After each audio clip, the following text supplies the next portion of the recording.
asalaamualeykum yéen spectateur bu Sky TV bu ñu ne spectateur mooy comme téléspectateur ñi di seetaan YouTube ñu ngi leen di dalal ci benn numéro bu bees bu Actu Cinéma émission bi nga xam ne ci Sky TV day wax ci lépp loo xam ne cinéma la moo xam scénario la moo xam lumière la moo xam son la moo xam jeu d'acteur moo xam producteur moo xam réalisation lépp loo xam ne day bégal fans yi ci cinéma dañu koy waxtaane mais avant tout xool leen liñ leen andil.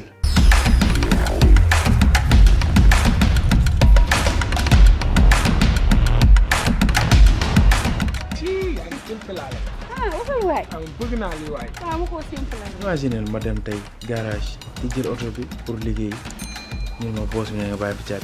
dàq na la. ñu ma say liggéeyatu. mais xëy na ku la xam ne soxna si nag fi ngay xamee dalaa bëgg wala dalaa bañ. day ngoro wala day génn. man sama jëkkër dama koo bëgg mu bëgg ma fas yéene toog sëyal ko bëgguma dara lu ma ko yàqal. nit ñi daan ñëw seet si nag bu baax nag la ñuy seet si. yow xam na ni yow yaa ma gënal kii. yow jigéen nga da ngay toog seen kër ba jëkkër fekk la fa takkal yow xam nga la nga war a def ñun di jënd noo amee jëkkër. yow gis nga juma fi ma ko jëlee ci ay borom daraja kese. juma du jabaru jeune am juma jabaru grand jeune am la bu mel ne yow. DG ñaa mu si dëkk. donc yow lii moo tax mënoon xam li mu bëggee juma di def lii moo tax mënoon xam. lépp ak juma damaa wax ba sonn waaye xam nga ni man su ma sañoon juma yow lay seet. ah bon.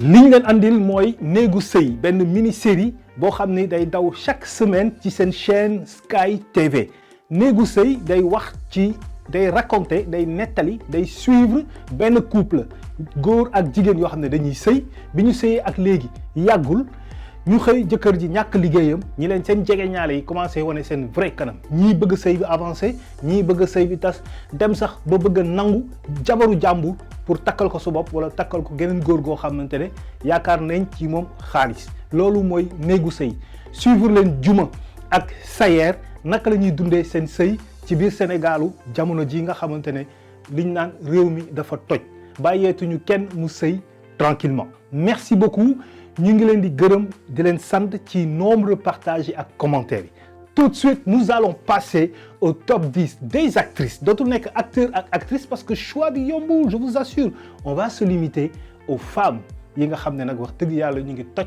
écran Sénégal tout de suite le top 10 des actrices les plus adorées du cinéma sénégalais. Numéro 10. Kiné de la série Pod et Marichou.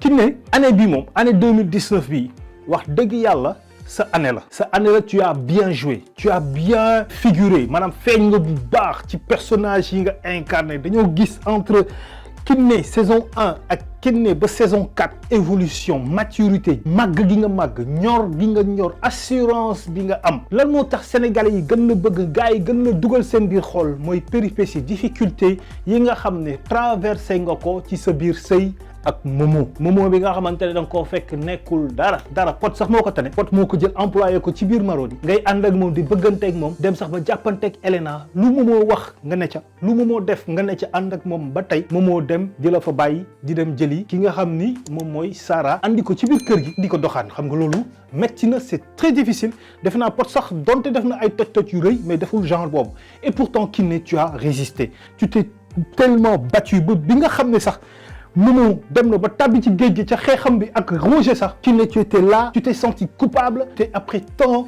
d'épreuves Kiné bravo félicitations. Numéro 9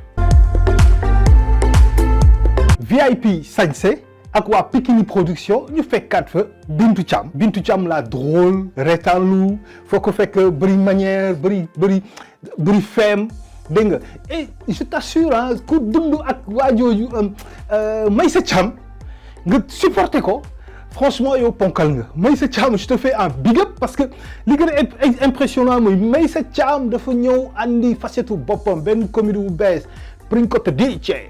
Hey, che caccio porcotetto. Je ne sais même pas comment il le dit mais c'est rigolo Bintou Thiam tu joues à merveille nit ñi bëgg nañ la parce que les gens c'est-à-dire la gente féminine sénégalaise bi dañuy xaw a retrouver wu ci yow ci say manière ci say défin. Les gens adorent ce que tu fais, on aime Bintou Thiam, bravo Bintou Thiam. On passe au numéro 8. Ndeye Coumba bu Soleil Levant à Thiès, mère Bandi, mère Defante, mère Rak, mère Thioki, Madre Peace. Mère bi soxor na, mën na xeex, bëri na histoire et pourtant c'est comme si c'est ça qui amuse spectateurs. Dafa mel ni bàjjan bi nekk ci vidéo, bëri histoire, bëri Thioki, bëri Rak et pourtant les gens l'aiment, on t'adore. Ndeye Coumba, félicitations, son rôle dafay nekk mère boo xam ne dafa am aussi polyvalence. Gis nañ ko ci ay histoire ci film yi pass yi mu daan jouer comédie, elle s'en sortait très bien. Mais bu waree ñëw jouer rôle bandit, rôle defante, rôle rat, mais elle est là. Si elle doit pleurer, elle est là. Si elle doit subir, maanaam bu fekkante ne toroxtaange dafa dal ci kawam mu nar ko jooy, da ngay gis ne day jooy day dem ba jeex. xaaj ba takk na ci. Ndeye. Félicitations, mère, Madre Peace, Ndeye Coumba bu Soleil Levant. Numéro 7. su ma leen ko waxee di ngeen ko xam pour ñi ko fekkee en 2019 dafa am benn festival wala benn cérémonie de récompense boo xam ne day jox raaya les meilleurs acteurs ci année 2018 2020 waroon na am pour waa 2019. Un prix du meilleur second rôle féminin. Bintou Samb de Wili Wili. Ndeye Bintou bu Soleil Levant bu Thiès nga xam ne en 2019 moom lañ joxoon meilleure actrice dans un second rôle. léegi mère Bintou dafa xaw ma na laa koy waxee boo koy seetaan bu dee yaay lay jouer da ngay sentir vraiment yaay te dafa am ay actrices yoo xam ne doo sentir benn yoon seen nature seen jëmm c'est-à-dire dañuy jeex si rôle bi ba mu jeex tàkk. c'est-à-dire da ngay sentir actrice da ngay sentir personnage bi muy incarné moom ngay gis doo gis leneen dafa am erreur bu bari boo xam ne acteurs yi dañu koy def mooy boo leen waxee bul jouer nii bul xoolee nii bul defeel nii bul reetaan nii dañ la non c'est que man nii laa mel naturellement nii laa mel loolu acteur waru ko wax. un comédien warul taxaw ci plateau bi di wax nature am moom naka la mel non c'est que man dama timide non c'est que si non c'est que man nii laa mën a reetaanee quoi même sama kër sax nii laa mel même sama kër sax nii laay reetaanee même su déedéet boo ñëwee sur le plateau on n'a pas besoin de savoir yow ni nga mel seen kër wala na nga mel sa école wala na nga mel sa liggéeyukaay wala na nga mel ci boppu koñ bi li ñu bëgg a xam mooy dañoo comme li ma lay wax da ngay nekk benn tasse benn verre transparente boo xam ne defoo dara dañoo bëgg a def bisaab ci biir verre bi dañoo war a am bisaab mais munoo ne defal ma bisaab waaye nag ci taatu verre bi buy moo fa nekk déedéet soxlawuñu buy Bintou qualité boobu la am en fait day jeex takk ci personnage bi ba da nga naan mais anamu te loolu dafa neex joué nga ak Sanex ni Sanex doon retaaloo nit ñi noo nga leen doon retaaloo parce que yaa doon defante ak moom félicitations à toi Ndeye Bintou et ñu ngi ñaan ngay am yeneen i trophée parce que mérité nga ko. Numéro 6.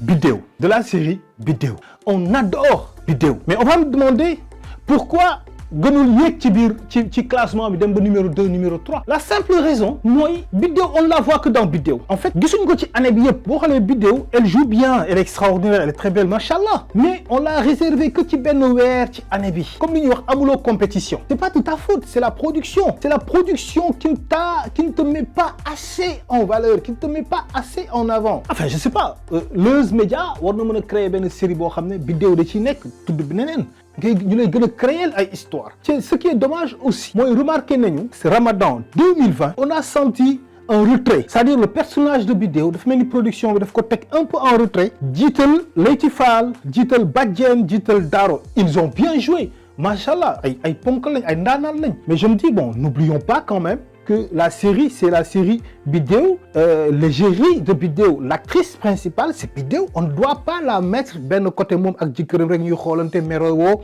heure yàq toog nga ñëw yàq c'est vrai c'est des placements de produits c'est de la pub c'est une œuvre de commande mais lorsqu'on raconte une histoire je crois histoire yi lu ñu jaxasoo bëri ay histoire yu bëri ci biir la famille de Bidéo mais Bidéo moo war a am benn histoire bi gën a nekk mu gën a nekk en avant ce qui suscite l'intérêt du public ce qui suscite nga xaw ko jaxase tuuti nga xaw ko yëngal tuuti mu jouer mu feeñ raison pour laquelle année bi yëpp boo xoolee à part Ramadan bi gisuñu ko benn yoon donc actrices yi nga xam ne ñoom ñoo la jiitu ñoom ñoo gën a fës ñoom ñoo gën a jouer ñoom ñoo gën a feeñ kon seen histoire moo gën a touché Sénégalais. Félicitations à toi Bidew et bonne continuation. On passe au numéro 5. La dame de fer, la dame de caractère, la battante, celle qui sait ce qu'elle veut, celle qui sait où elle va. Eva, c'est une femme à caractère. Celle qui ne fait pas de bruit et qui règle ses problèmes. Bu ne waaw waaw la, bu ne déedéet la, je veux parler de Eva, Valérie Andrade. Eva de Pod et Marichou. damaa war a jàll sax jaru sax may yàggal parce que j'ai tout dit. Félicitations à toi Eva. ñu ngi ñaan gis Eva ci yeneen facette. Pourquoi pas ci beneen série ci autre chose. Peut-être ñu gis Eva sax mu jouer rôle dof ci mbedd mi. Pourquoi pas wala mu jouer rôle gangster. Tu vois.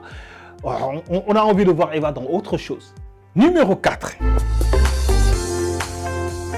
Roube Sey, noire d'ébène, la grande dame, tey dal sa jëkkër di la maltraiter di la humilier di la toroxal ay gelam ñëw sax di la attaquer sa biir kër ci sa biir ménage jaxase sa njaboot ba nga jëlee si xaw ma feebar ak jàqare ak lu ne et pourtant nga tenir sénégalais yi ou surtout sénégalaises yi ñëpp liggéeyu derrière toi. Roube Sey, les gens t'aiment bien avant même mbetteel c'est-à-dire mooy personnage boo xam ne nit ñi dañ ko bëggal seen bopp. rôle bu mu joué yëpp rôle leçon la rôle jàngale la rôle yeete la rôle yaraate la kàddum du débordé manière am du débordé dañuy gis jigéen bu yaru. Félicitations, on passe au numéro 3.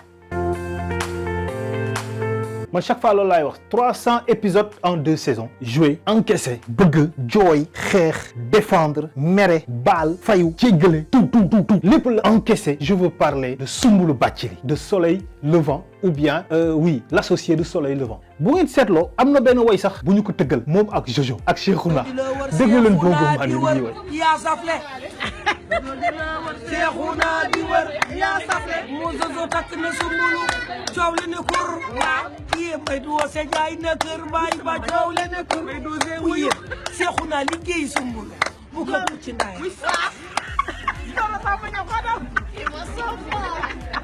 lii lan moo ko waral c'est parce que Wiri Wiri dafa dem li ñu naan téléchargé na Sénégalais yi dañu ko bëgg ba mu nekk ci xolu nit ñi nekk ci xelu nit ñi ba nit ñi di ko waxtaanee di ko koj di ko seetaan ba fental ko sax way fental ko sax taasu. lii dalay wan mbëggeel ak amour bi nga xam ni Sénégalais yi def nañu ko n'est-ce pas ci seen xol pour yow. Félicitations à toi Soumboulou Bathily. Numéro 2. Marichou.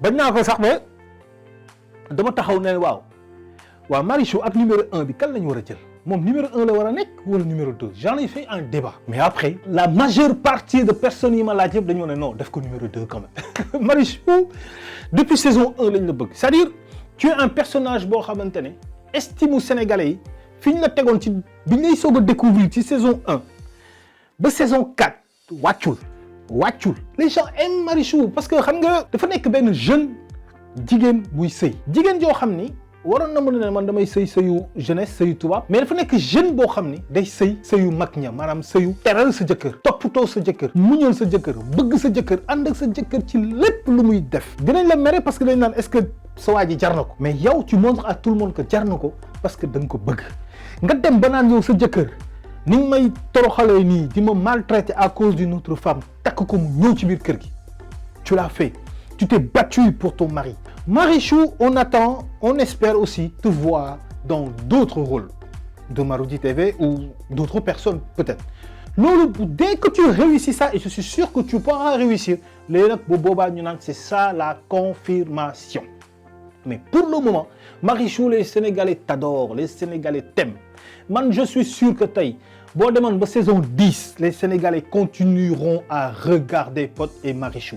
Et man je me demande comment on peut demander à une maison de production d'arrêter la production d'une série à tant de saisons. dafa mel ni tey nga ñëw ci benn boutique nga ñëw ne boutique borom boutique bi waaw léegi nag jaay nga 2 ans léegi tëjee sa boutique bi seeti leneen pourquoi bu fekkee njaay maa ngi dox. dafa mel ni nga ñëw fekk benn baykat nga ñëw ne ko bay nga ñeenti nawet ñam bi nga doon bay gaa teel ñam bi gi gën a dox waaye bàyyil ñam gi demal nga bay dugub. waaw loolu neex naa dégg. pourquoi on trouverait une entreprise qui travaille ñu ne ko yow fi ngay investir c'est rentable tey la gën a rentable waaye bàyyi ko defal leneen. Pourquoi aujourd'hui ce n'est pas pour jeter des fleurs à Marodi TV, mais les chiffres parlent d'eux-mêmes. Marodi fait, Pod et Marichou fait en 48 heures 1 million de vues. 1 million de vues. En 48 heures en moyenne. Te léegi sax dem nañ machallah laf cat ba am na ay épisodes yoo xam ne en moins de 24 heures mu def 1 million de vues. La preuve, maîtresse d'un homme marié dem leen seet moins de 24 heures tu as 800 000 vues. Mu am ñu ne oui non dafa arrêté nag dafa doy. Pourquoi muy doy?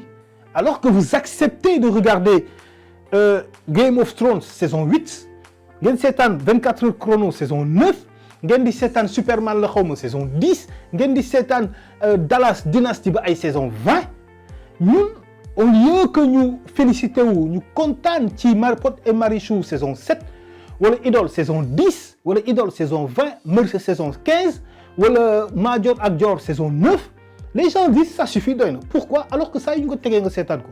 Encourager la production. Parce que chaque saison, ce sont des employés qui sont payés. Chaque saison, ce sont des acteurs qui sont payés. C'est de l'argent qui sort. Ce sont des gens qui vivent des saisons. Et il y a des spectateurs qui disent que non, il faut donner un peu de retraite. Je suis désolé. Laissez les gens travailler parce que saison 4, nous avons un petit résultat. Dans la saison 1 et saison 2, donc, bonne continuation à la série Pod et Marichou, à Mœurs, à Idole, à Golden, à VIP Sañse, à Wujju Peccorgo, à Id, à Belle-Mère, à Secret de famille, j'en passe. Lu waay di def fexeel mu baax te tant que ça marche, ne t'arrête pas. On te dira juste d'être plus qualitatif. Félicitations à toi Marichou et on passe à numéro 1. xaaral ma andil leen numéro 1 nag wax dëgg yàlla nag l'unique de Pathé Sène waxuma aaw unique benn Pathé Sène Adja bu série Adja Khadija Keïcha Dème vraiment nag di ngeen d'accord ak man que Adja c'est l'actrice la plus aimée du cinéma instant yi nañu waxante dëgg jël na ko comme li mu leen waxee démb ne jogay tey noonu laa leen di waxee ne vraiment nag c'est Keïcha Khadija Dème Adja surtout imaginez série boo xam ni weeru koor danañ am 30 jours sur 30 jours 2020 ñu ñëw premier jour koor gi foo tollu dégg appel yi ana Adja lu tax du ñëw yaa ne woon heure bi lay commencer kañ lay ñëw 8 fois la am ci biir weeru koor bi mais chaque épisode les gens en parlent ça a suscité le débat coow li te Adja mooy personnage bi nga xam ni première saison la feeñ bi mooy troisième saison mais bi mu génnee ba tey c'est sur le top numéro 1 dafa ñëw jël place su numéro 1 yëpp taxaw boobu ba tey wàccul chaque année les gens aiment Adja koo wax mu ne man bul def lii Adja bul takkal Adja ñaareel lu tax nga def lii Adja mérito lii Adja kañ lay am on aime Adja on adore Adja non seulement le personnage c'est-à-dire personnage bi ñu créé agréable Sénégalais yi dañ ciy gis seen bopp n'est-ce pas les gens dañ naan sax que yéen Adja dafa defar sama kër mais personne bi c'est-à-dire actrice bi incarné rôle Adja alors là c'est l'un des meilleurs castings bi nga xam ne série Adja def nañ ko waa Marodi def nañ ko moo tax sànq ma naan waa Marichou laa war a teg ci kanam wala Adja laa war a teg ci kanam félicitations à toi Adja national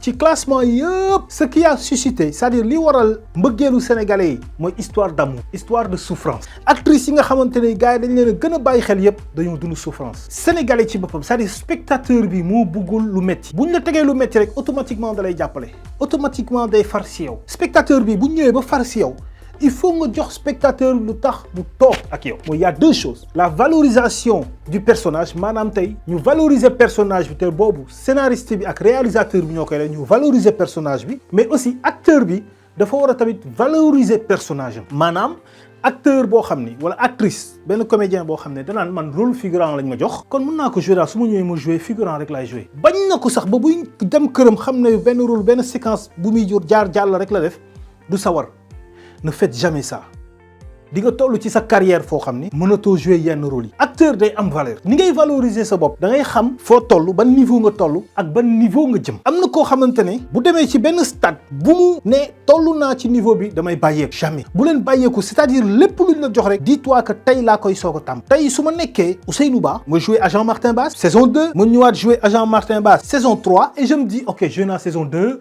gars yi bëgg nañ ma ok je n'ai plus rien à prouver. non boo ñëwee agent Martin Bass saison 3 rajoute quelque chose fais en plus dis-toi que agent Martin Bass saison 2 passé na lan laay yokk pour def agent Martin Bass plus nga ñëw saison 4 nga defaat agent Martin Bass nga jéem a yokk leneen improvement self improvement l'amélioration personnelle développement personnel. Parce que je vais vous donner un secret. Le scénariste li mu xam mooy personnage bi mu créé yow xamula carré dafa ñëw def casting ak yow ñu choisir la ñu ne ok kii war na ko mën a def même s'il est sûr mën nga ko def li ko wóor mooy sa jëmm gis na la nga jouer mais il faut lui faire c'est-à-dire da nga ko war a yóbbu ba mu ne waaw ni kii lii la mën man foogoon naa lii la mën ni lii. vous voyez buñ la woowee ci benn rôle da ngay ñëw réalisateur ne ma non t'inquiète yow lii xam naa ne mën nga ko mais fexeel ba réalisateur bi ni laay man nag xamoon naa ne mën nga jouer mais fooguma woon ne mënee nga ko nii est-ce que xam nga lu tax mooy da nga génnee waaw ci moom da nga ko jommal ba mu ne waaw kii moom valeur sûre la parce que je vous encourage à faire de votre maximum.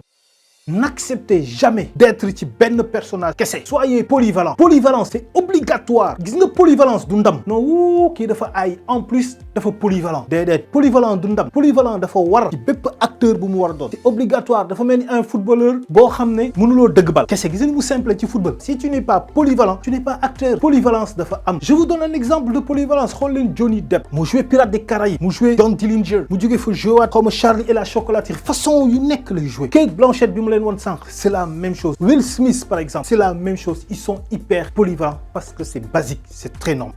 Les scénaristes, les réalisateurs, valorisez vos acteurs. Mettez les acteurs en confiance devant vous. Madame, naka le réalisateur bi war a jëflante ak acteur bi jëflante ko ak réalisateur bi pour résultat bi nekk résultat bu rëy. réalisateur scénariste bu ngeen di bind personnage valoriser les personnages parce que mën nañ leen andi lu rëy. réalisateur yi valoriser jox leen cër acteurs yi wan leen acteurs yi ne leen film bi sa film la yow yaa ko moom yow yaa ko def sa biir xol waaye yow tamit acteur bi respectel réalisateur bi joxol réalisateur bi cëram. boo ñëwee sur le plateau da ngay taxaw réalisateur bi defal ma lii defal ma laa nga discuter ak réalisateur nga koy ñaan man de bëggoon naa lii doo ma may ma def lii doo ma est-ce que mën naa def lii ñu gis réalisateur bi gis ne yow jox nga ko cër.